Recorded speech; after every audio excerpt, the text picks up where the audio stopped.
Hi there, True Crime Addicts. It's me, James Renner, with another special edition of True Crime This Week. Today, I have another edition of the ongoing investigation into the disappearance of Amy Lynn Bradley, who vanished off a cruise ship in 1998. Now, she's the subject of my next book that doesn't come out until next summer. That's the summer of 2026. But, as you may know, there's a new Netflix documentary series. It's a three-part series, and it's going to come out tomorrow on Wednesday of this week. But I wanted to bring you kind of a first look at some of the new information in the Amy Lynn Bradley case. And so last week, I sat down with one of Amy Lynn Bradley's closest friends, a woman named Sarah Luck, who granted me this exclusive interview. And it's going to shed some light on Amy and kind of give you a preview of what may come out during the documentary series. So here is my interview with Sarah Luck. All right, Sarah, thank you very much for getting on and talking to me today. We were talking a little bit about the documentary that's coming up here on the 16th, and some mixed feelings about that. Might be a little nervous, but I wanted to get on here and just introduce you. And I think what we'd like to know more than anything is more about Amy Lynn Bradley and who she was and what she was like. And you have a particularly unique perspective because, correct me if I'm wrong, but you knew her when she was young, when she was a teenager. You went to high school with her, and then you Uh-huh. went to college with her. Yes. So you kind of followed her into college. So you've seen a good chunk of her life. Who was Amy Bradley? Amy was the shining light. Like sorry, it still really hits close, and all the documentary certainly has brought up some unresolved and some feelings about all of this that have been pushed down for a lot of years. Sure. But Amy was the shining light. She was the person who, when she walked into a room, she just emitted energy um, that made everybody turn around and look. Um, she she was always the life of the party, always making jokes, kind of like to be the center of attention. You know, the person everybody wanted to be around. When you do you remember how old you were when you first met?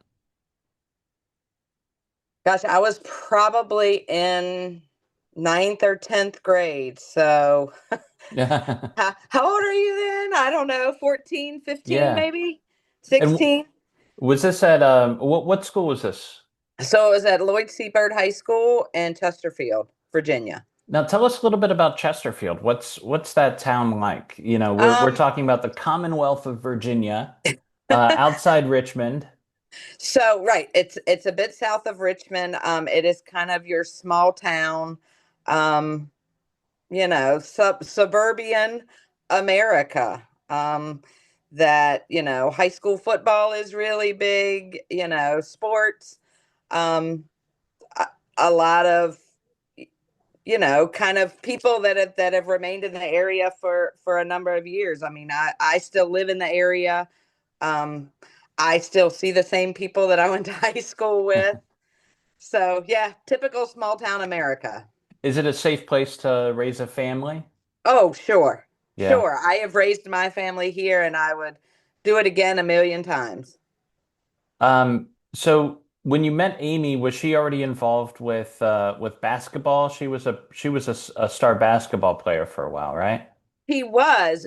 And you know what? I would love to say, oh, this is what I was doing when I met Amy, but you know what? I don't remember. Amy just was. And yes, she was already playing basketball when I met her. And we would go to her ball games, and How so how good of a player was she? uh, she was the best. I mean, she and I watched her play through college too. She was, yeah. I don't know a lot about the sport of basketball because I'm a football girl, but she was always out on the court, and I remember her playing, recreationally with friends, and I also remember going to watch games and her, being the star of the game. In a lot of these documentaries, a lot of these stories, we hear that, they were, the person at the center of these cold cases, often described as, oh, she lit up a room, or, it was hard not to notice her when she came into a room. But for me, this is the first time that I've come across somebody that like, that's probably true here. Well, I'm telling you, it was true. I mean, she, everybody loved Amy. She Why is just, that? What was she? What was her? What? because Amy loved everybody. Yeah. It didn't matter what what sport you played, what color you were, what group you hung out with. I mean, because back in the 90s, you were kind of defined by the way you dressed or the music that you listened to. It didn't matter. Amy loved everybody. It didn't matter what kind of music you listened to, who your other friends were. Amy had friends in all walks of life. How did you hang out? What would you do together?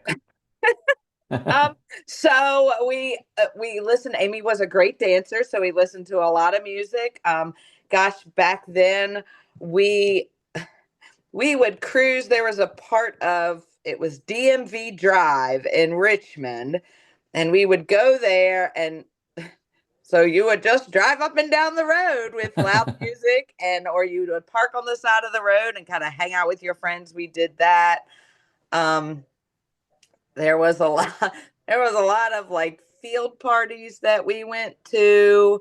Um, we would in high school we would go to football games, and then after football games we would go and hang out in the the parking lot of this local pizza joint and kind of get pizza and hang out in the parking lot, listen to music. Was this when her parents eventually got her a shiny red Miata? Was this in the Miata that you were doing the cruising? Oh yeah, definitely, because the cooler the car, the cooler it was to drive up and down the street in it. And I drove a Toyota Tercel four-door that was certainly not very cool, as opposed to Amy's red Miata convertible. So Nice. yes, we that was done in that car. Now, Amy, from what I understand, was very close to her family. Her mother, Iva, her father, Ron, and then her brother, Ronald, but everybody called her brother Brad, which Uh-huh. I think is, it's always kind of funny because he's Brad Bradley. Um, Yes. but what was her relationship like with her family? Um, she super close to them. I mean, her mom was very involved.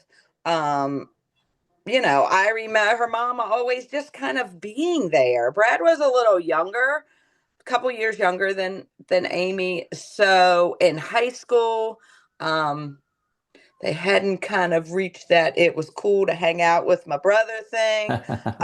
But certainly in college, Brad was always there. And I mean, her parents were at every game.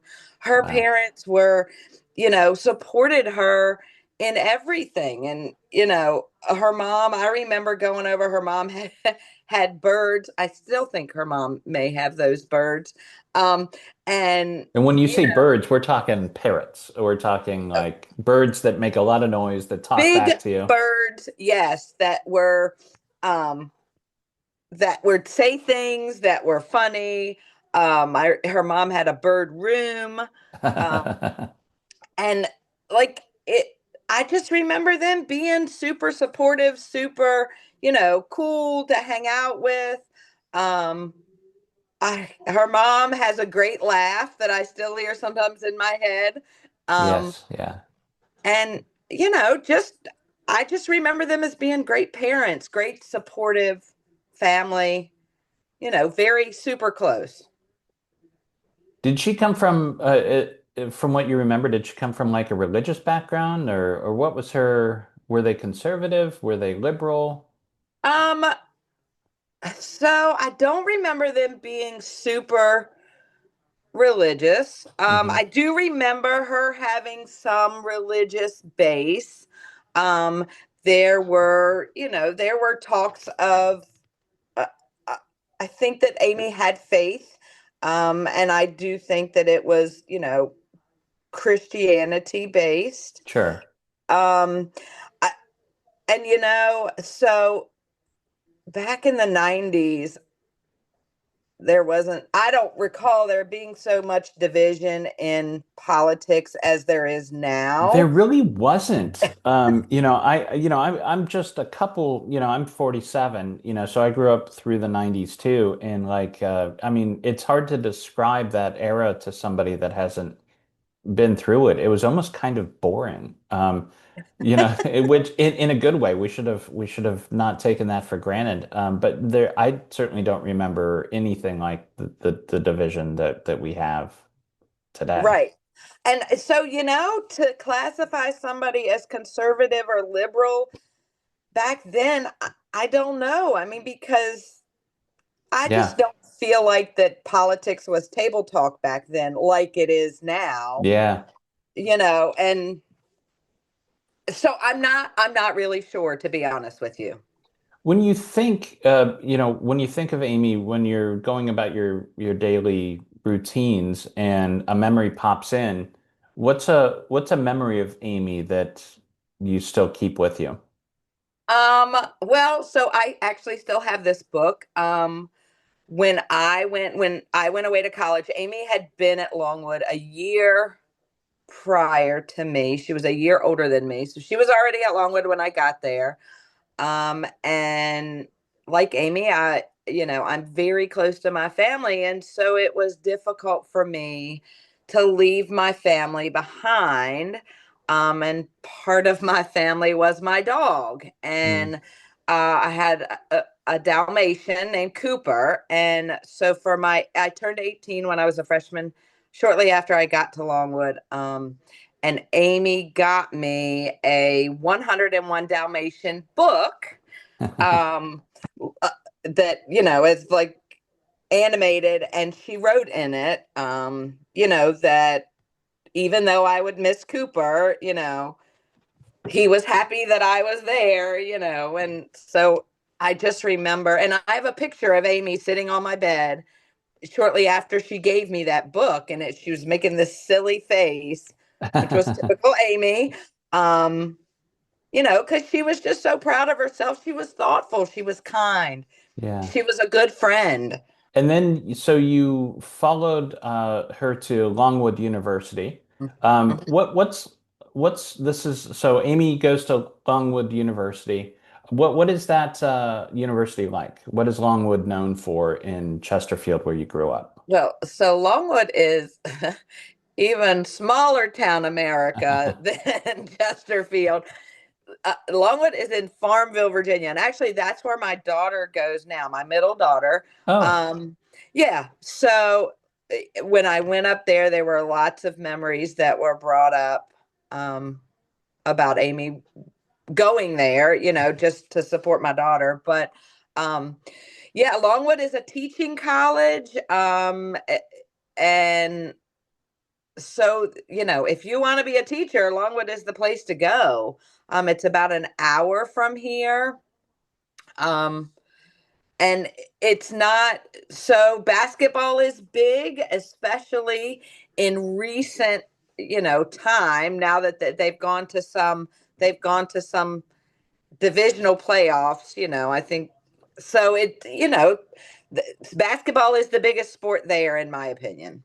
from what I understand, Amy was there on a basketball scholarship, one of the first to have that full ride, and I looked it up, and their history of championships, at the time I looked it up, they were involved in 4 or 5 championships, and she was on the team for I think 3 of them. So she obviously had a big impact on that. Mm-hmm. What was college like? How was it different from high school? Meaning like, Amy, how was Amy different in college as opposed to high school, or was it just the same Amy? So I kind of just she was the same for me, to me. I mean, there was a lot of hanging out, there was a lot of drinking beer, there was a lot of going to parties and in college. I mean, she was serious about basketball. She was dedicated to basketball because, she understood that that's why she was there. But Amy continued to be the social butterfly, continued to be kind of the light and in college. I've talked to a couple of your other friends that, were with you in college, and they describe her as being the one that kind of brought everybody together. Yes, So you met a couple other of your friends through Amy in college, right? I did. Yes. And so Amy was my sweet mate. I think my second year, maybe. And so Amy was kind of the hub of the wheel that brought, um, there were two people that I am still friends with today, and Amy was the hub that brought us all together. That's cool. Can you tell us about the time that there was a fun party and somebody got the idea to pull a little prank? I mean, can we get in trouble for this all these I years don't think later? so. I think the statutes of limitations are far Have beyond. expired. Yes. We may or may not have borrowed a bench from, I think it was a fraternity, and we put it on the soccer field because one of the girls played soccer, and I don't remember why we chose to put it on the soccer field, but we did. And of course, the next morning everybody wakes up and, oh my gosh, they thought it was some sort of hazing thing, between fraternities, and we just sat back and kept our mouths quiet, and it was us. It was us. That's great. This is before cell phones. How did you keep it? How did you know to like, with my friends, with the cell phones, we'll have text threads and like, hey, let's get together here and there. But like, how did you communicate as a group prior to cell phones if you wanted to go out and hang out someplace? Well, we had wall phones. Oh yeah, right. So we had wall phones, and we would call each other's rooms, and we all kind of lived. I lived in all my 4 years, lived in Wheeler dorm, which Mm, back then it was an all girls dorm. Amy lived there with me. I know at least 1 year. It may have been 2 years that she lived with me. We all kind of lived in the same area, and there was always kind of a buddy that when we weren't living in the same dorm, there was somebody else in the same dorm. So, and our doors were always open, and it was just go over there, just walk over there. And if we weren't in one room together, we were in another room, so keep going room to room until you find where we are. nice. You told me another story that meant a lot that you shared it, and I'm hoping you can share it again. Amy came to you in college and with a sort of confession.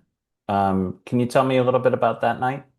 He did. So we, as suite mates, we had a room on either side and shared a bathroom. And Amy pulled me into our shared bathroom one night, and we sat on the floor.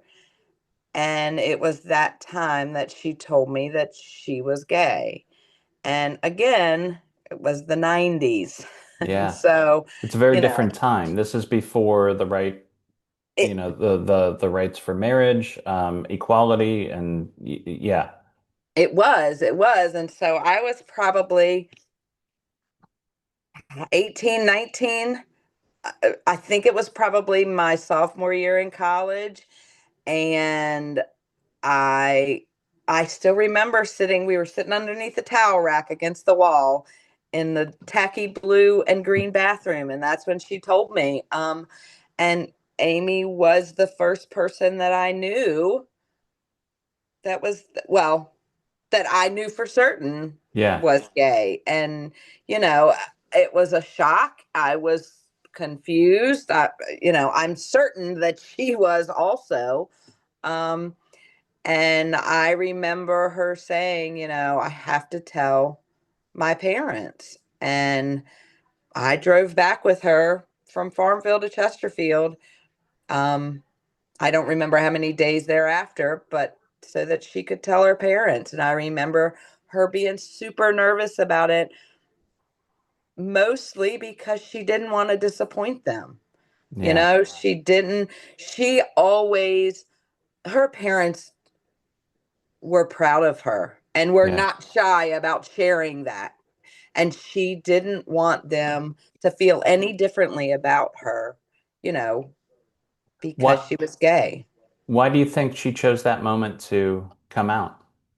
I seem to remember something about maybe rumors flying about um, her and Kat, which was the girl that she lived with, that they were not just roommates, that they were partners.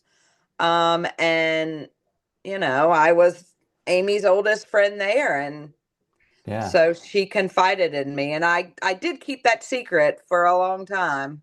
yeah, yeah. Um, This is, I mean, it's we've known about the Amy Lynn Bradley case. It's slowly become one of the more famous cold cases in United States history. And but that's a big piece of the puzzle that we've never heard before. But makes it's not too surprising now, but in the 90s, she disappeared in 98. Very different world. mhm. Um, how did things go when she came out to her family?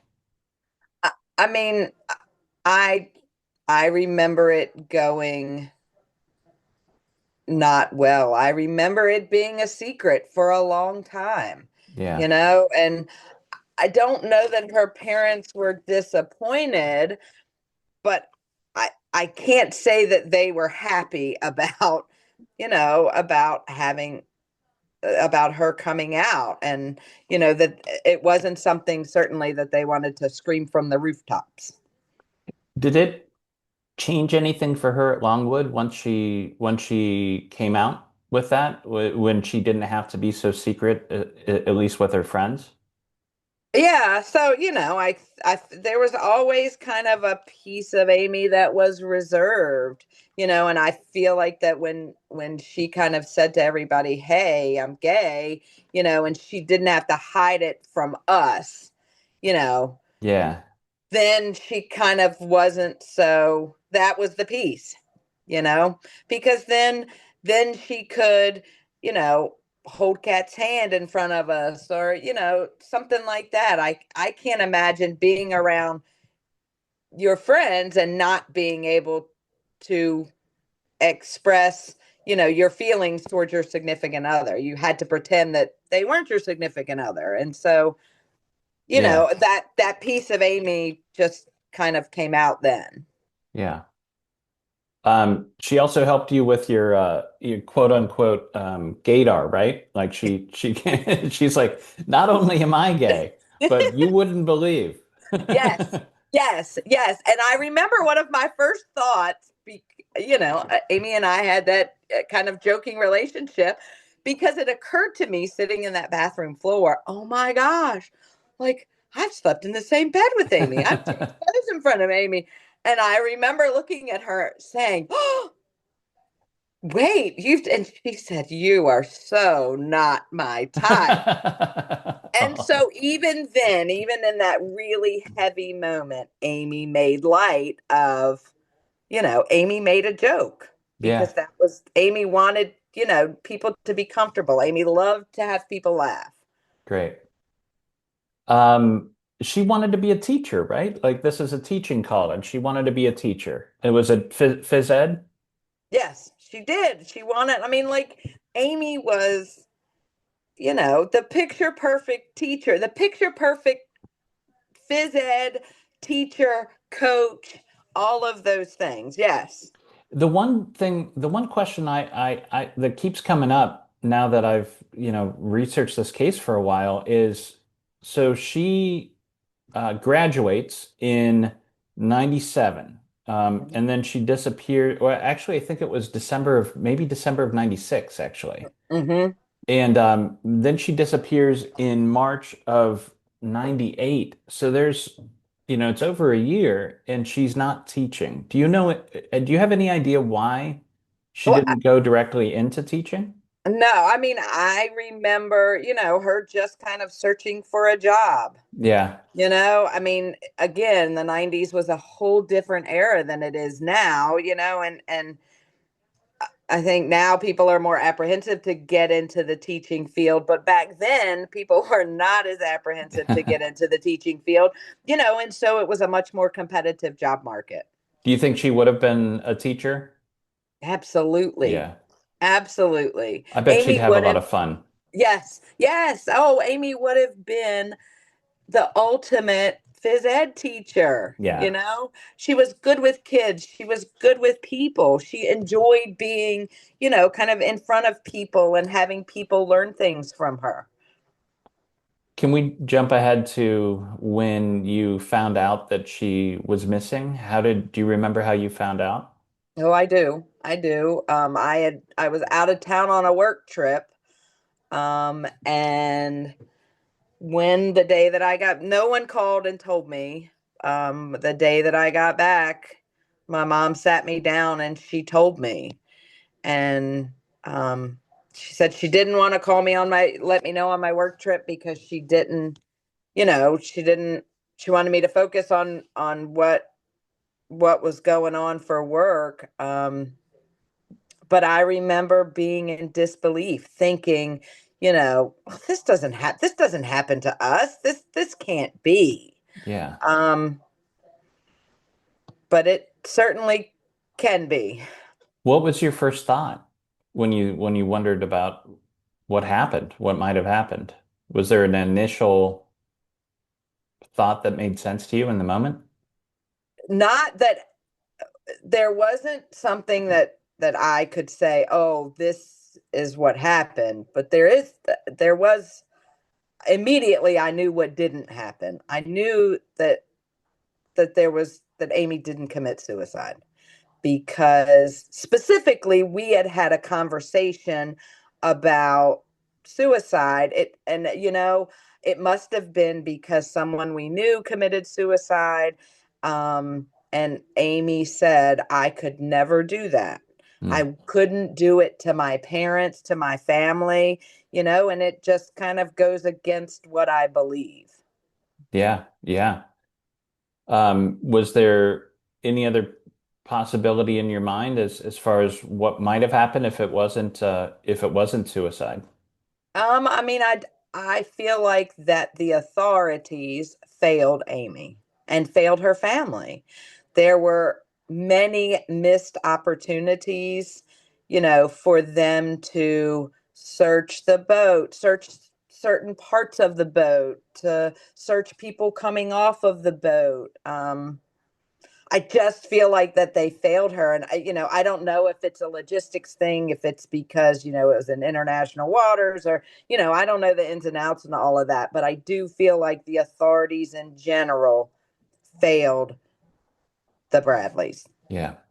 I there's some, I've been on a couple cruises. A lot of people I know have gone on cruises and they seem like such a nice getaway. And I think that's true as long as something doesn't go wrong.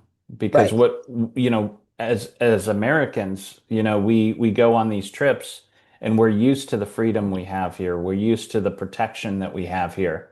This is international waters. And you touched on the jurisdictional mess that happens when something goes wrong on a cruise ship because the FBI doesn't have jurisdiction. They can get invited onto the ship if they want to. Certainly not the local police. And Hmm. if you're, in international waters, it falls to the country that the ship is registered at and the flag they're flying. And at the time, Rhapsody of the Seas, which is the ship she went missing off of, was flying the flag of Liberia, which is a West African nation that was in the middle of a terrible civil war at the time. So of course, they weren't going to do anything. Right. Um, yeah, it's scary. What um so what is the next step in this whole thing? There's, certainly nothing to be done in Virginia. But a couple years later, this photograph starts to circulate online of a woman from an escort business associated with Curacao, the island right before she disappeared, and other islands down in the Caribbean. And this photograph shows an escort that looks, I mean, unarguably, very much like Amy Bradley. Mhm. What do you make of that photograph? Back then, Hmm. I was like, oh, that's not Amy. That's not Amy. That's not Amy. But I think that there have been, and I think that my response was, that's not Amy. That's not Amy, because how horrible would that have been? Yeah. You know?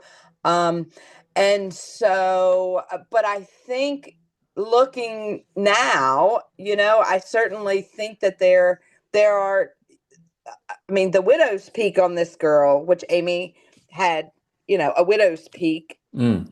in her hairline.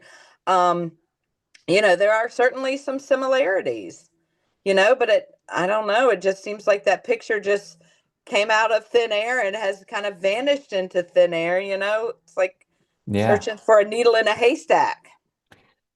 Yeah. I mean, whether it's Amy or not, if it isn't Amy, it's somebody, and people have been trying to, not just online people, but, the FBI, the police have been trying to connect it to somebody, just so they can rule it out. And so far, nobody's figured out who it is.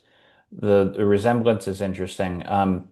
Everything I know about Amy, though, it would be hard to believe that she could be uh, manipulated or controlled. Right. I She, mean, is that part of your thought process? Like if yeah, because yeah. what we're touching on is this theory that she may have been forced into a trafficking situation. But does that jive with what you know about Amy? Amy had a really strong personality, and Amy was, she was grounded in her beliefs. She was um, not afraid to stand up to people. Um, and she was not backing down, once she sunk her heels in.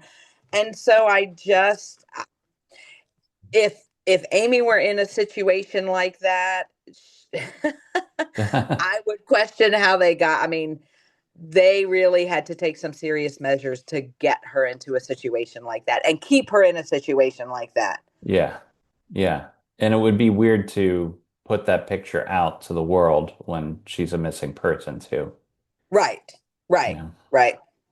Was there ever a moment where you were able to um, let go and kind of,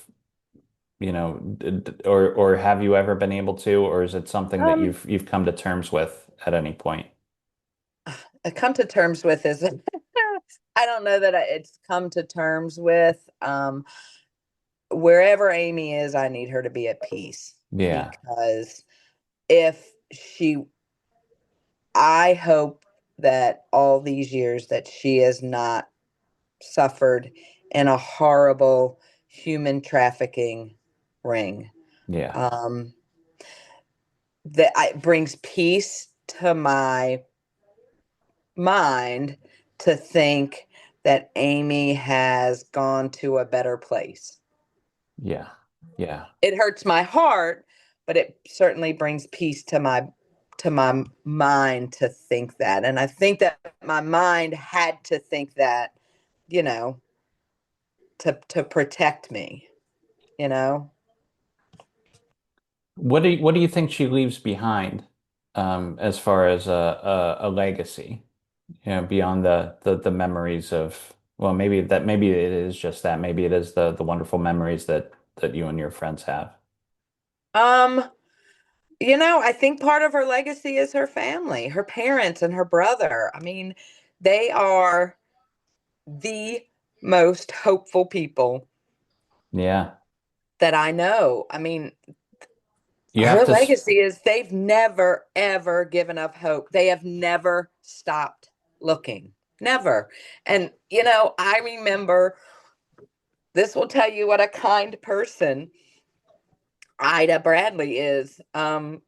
There was a vigil or something, a candlelit vigil at her house, and I was very reluctant to go mostly because, I am even all these years later still really emotional about it. And I was reluctant to go because I said, I don't know if I can keep myself together. And lo and behold, I get there. We're all standing in a circle in Amy's front yard, and I couldn't keep myself together. And it brought me to my knees.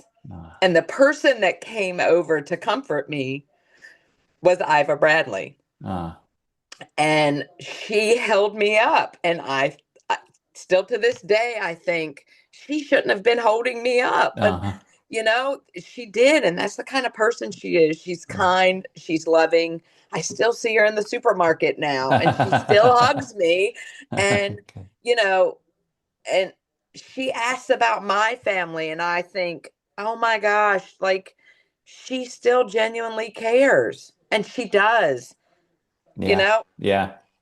her dad is still my insurance agent. And so I mean, Sure. there's small town America. Her brother, I still see her brother, in the supermarket sometimes too, and you know they've all kept up with me, and I just feel like that, you know they're such kind, loving individuals, all of them.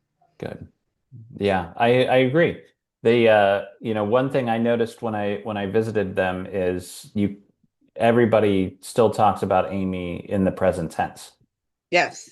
You cannot use the past tense at all. Yes. And that does show that their hope is boundless after all these years. It's Hmm. amazing.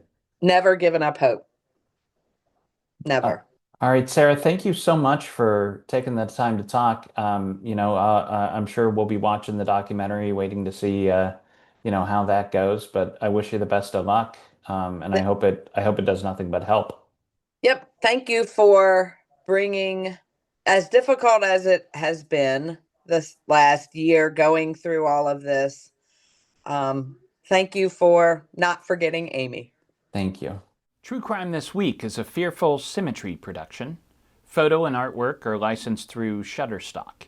If you like the cut of my jib, I have another podcast you might enjoy called The Philosophy of Crime, in which I attempt to solve the big questions behind our true crime obsession by looking to philosophy for answers. Thank you for listening. I'll see you next week. Sit, Brownie, sit. Good dog.